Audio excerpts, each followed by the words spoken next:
So, welcome back. Let's talk all things Hyrox tapering. Tapering for events is important, seriously important. And when we have events such as Hyrox coming up that we have trained for and prepared for in such ways, then it's important how we attack the week leading up to the event, because really, truly, honestly, we can undo all of the hard work that we've been putting in inside of training if we do not approach our taper week correctly. So I would like to bring to you, in this lead up to this weekend, we have London Hyrox, and I want to bring to you my top tips that I have experienced in professional sport as an athlete, but also that I help my clients with in their lead up to their Hyrox events. And it is the week leading up the taper process, okay?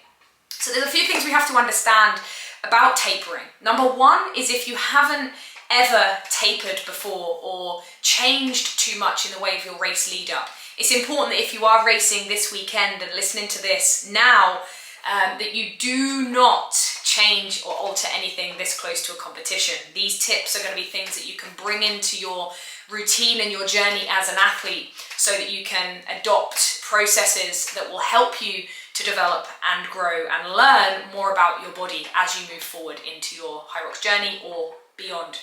Now, different sports will require different taper periods and different taper approaches as well. So for example, an ultra marathon, you're looking at like a 2-3 week taper, a longer time of tapering, because it's been probably a longer process of high volume, especially when it comes to aerobic capacity. Whereas Hyrox, which is more of an intense race, over an hour to an hour and a half, it's going to require a much lesser taper, maybe in the region of 4 to 5 days. So when you are approaching your taper week, it's really important to understand that we're really aiming for kind of 4 key things here when it comes to our taper periods, okay? Number one is decrease lactic volume in our muscles, okay? So if we continue to train as intense as we have been all the way up to the event, we're going to have a lot of lactic acid in our body. Our muscles are going to be full of lactate. And so what we want to be doing in that couple of days, that 4 to 5 days leading up to the event, is actually allowing the body to remove that lactate through an element of scaling back in terms of our intensity and volume / overload. Number 2 is to lower the fatigue in our body. So we essentially want to be lowering the fatigue levels in our body and making sure that we maximize our body's state of being, homeostasis, etc., etc. We want to also go into the event with high glycogen stores. So when we're normally in training, we're burning through glycogen, but we want to be continuing to keep those glycogen levels high. And then, ideally, we want to be creating the itch mentally and physically in our body. We want to be pulling back. It's like putting a horse into the start blocks, and they want to go. And then as soon as we release the doors, we're off. And that's like you are going to be in your competition.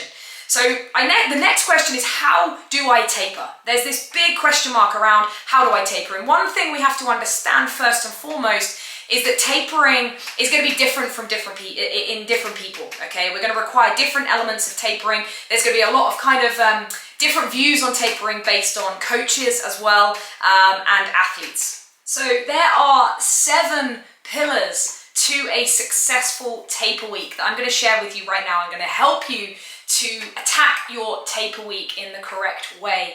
And you're going to notice such a difference in how you perform, fingers crossed. So this is going to be a game changer. So first and foremost, okay, 4 to 5 days out from competition, when we're talking about Hyrox, we want to be starting to decrease our volume by 30 to 40%, okay, sometimes touching on maybe even 50%. So we want to be decreasing the load throughout that week by around 40%.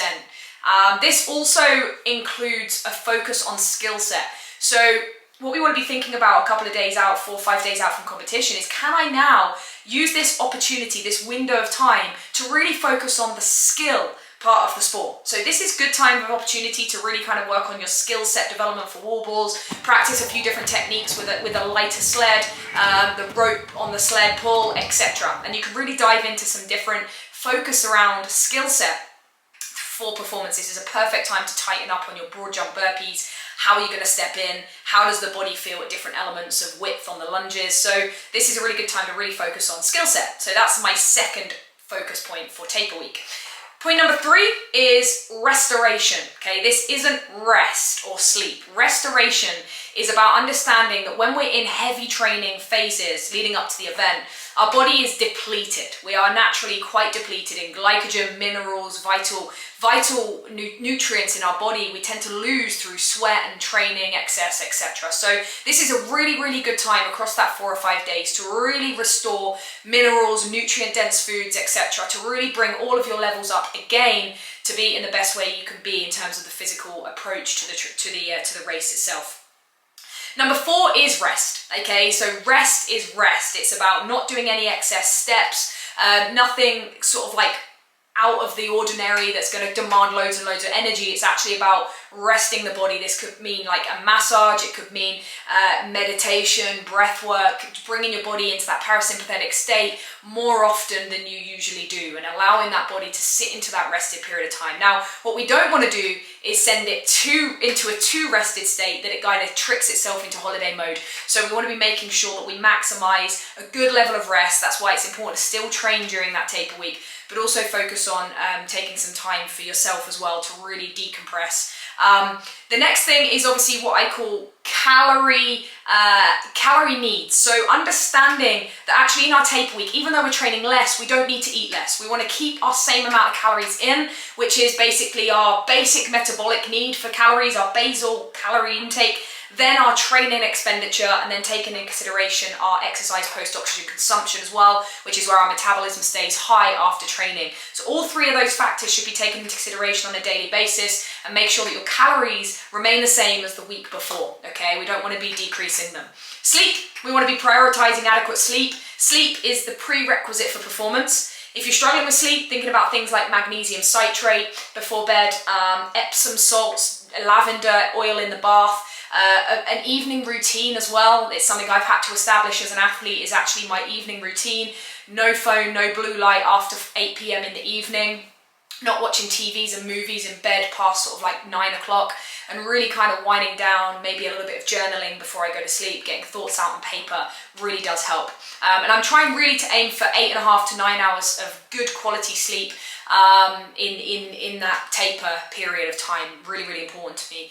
And then the next one is syncing my body. So what I mean by that is syncing your body to training. So get your race time. As soon as you know that race time, you want to be starting to train if you can. Of course, I understand sometimes it's challenging, but if you can synchronize your body to be used to training at that time for that week, it will just get your body into a routine. You know, if I'm racing at 7:30 in the evening, then I want to be training around that time to get my body used to it. Just some points that you can take on board for your next taper period. As always, it's amazing to see you here. Hit subscribe if you want all things Hyrox and you want to be the first to see new videos released. All you got to do, if you found this helpful, I'd love to hit no in the comment below what you took from this video, and I'm really looking forward to catching you soon. Good luck with your next event. Take care. Peace and love from me to you. Bye bye.